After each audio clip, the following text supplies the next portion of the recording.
প্ৰথম পৰ্যায়ত 10,000 পৰৱৰ্তী পৰ্যায়ত 25,000 তৃতীয় পৰ্যায়ত 50,000 বাকি 125টা সমষ্টিত আমি বিধায়কসকলৰ লগত কথা পাতি আলোচনা কৰি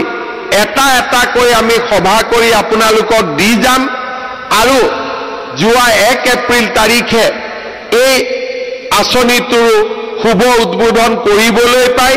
আমি গৌৰৱ অনুভৱ কৰিছোঁ মোক যিটো দিনেই দিয়ে সেই দিনটোতে আহি আপোনালোককো মই এই চেকসমূহ বিতৰণৰ মোৰ প্ৰতিশ্ৰুতি মই পুনৰ এবাৰ দোহাৰিক দিম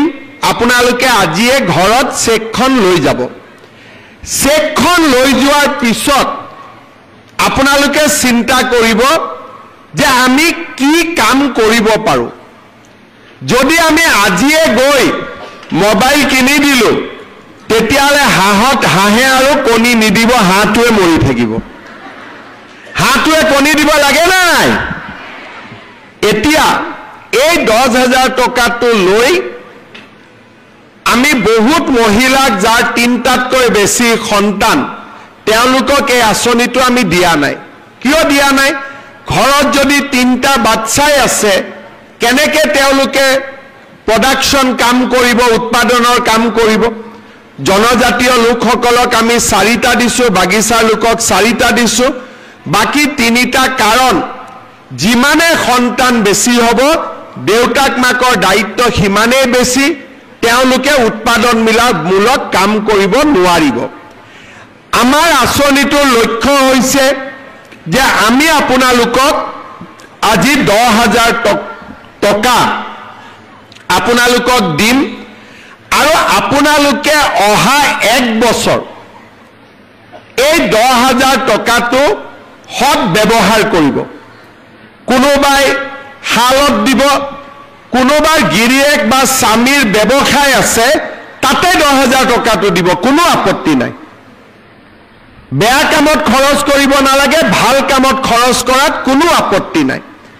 ঘৰত যদি মোৰ বাগিচা আছে ক্ষুদ্ৰ চাহ খেতি আছে তাতো লগাই দিয়ক কোনো অসুবিধা নাই হালত কৰক মুৰ্গী কৰক কণী কৰক ব্যৱসায় কৰক 1 বছৰ পিছত আমি আপোনালোকৰ ঘৰে ঘৰে আহি পৰীক্ষা কৰিম আমি আপোনালোকক সুধিম যে আপোনালোকে টকাটো ক'ত ব্যৱহাৰ কৰিলে যিসকল আই মাতৃয়ে এই টকাটোৰ সৎ ব্যৱহাৰ কৰিব অহা বছৰ তেওঁলোকক আমি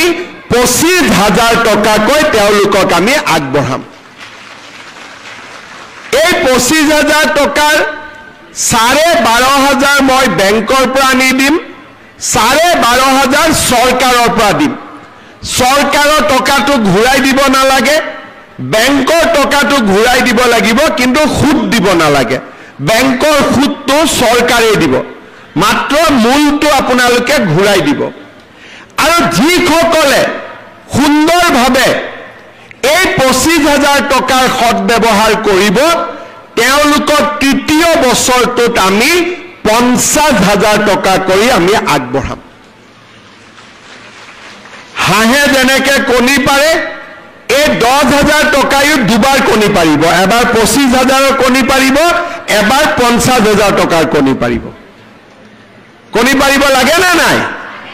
লাগে যদি কণী পাৰিব লাগে আমাৰ হাঁহটোক অলপ খাদ্য বস্তু খুৱাব লাগিব আৰু তাৰ অৰ্থটোৱে হ'ল যে এই টকাটোৰ আপোনালোকে সৎ ব্যৱহাৰ কৰিব লাগিব কাকো খুৱাব নালাগে মাত্ৰ নিজে নাখালে হ'ল নিজে ইয়াক ভাল কামত লগালে হ'ল কোনে কোনে ভাল কামত লগাব সবে লগাব আৰু কোনে কোনে মোবাইল কিনিব যোনে মোবাইল কিনিব তাক মই আৰু 2,000 টকা দি দিম যাতে ভাল মোবাইল এটা পায় কোনে কোনে মোবাইল কিনিব পিছফালে কোনোবাই মোবাইল কিনিব নেকি নিকিনে কোনে কোনে নিকিনে হাত ডাঙক আচ্ছা ৰঞ্জিত দা মোবাইল দোকানীটো ব্যৱসায় বেয়া হৈ গ'ল এতিয়া মোবাইল দোকানীবিলাকে নকলে হ'ল মামাক অহাবাৰ ভোট নিদিও বুলি সবে আশা কৰি আছে যে আজি উদ্যমিতাৰ টকা হ'ব আই মাতৃসকলে ফেচবুক চাবৰ কাৰণে মোবাইল কিনি ল'ব নিকিনিব দেই কোনেও ঠিক আছে ভাল কৰি টকাটো ব্যৱহাৰ কৰক আমি আপোনালোকক অহা বছৰ আৰু 25,000 টকা তাৰ পিছত আমি আপোনালোকক আৰু 50,000 টকা দিম মই আপোনালোকক জনাবলৈ পাই ভাল পাইছো যে সমগ্ৰ অসমতে এই আঁচনিটোৰ জৰিয়তে প্ৰায় 30 লাখ এগৰাকী দুগৰাকী নহয় 30 লাখ মহিলা উপকৃত হ'ব বিহালীত কিমান পাব একা আজি 23,300 গৰাকী মহিলাই আজি বিহালী 10,000 কৰি লাভ কৰিব তাৰ মানে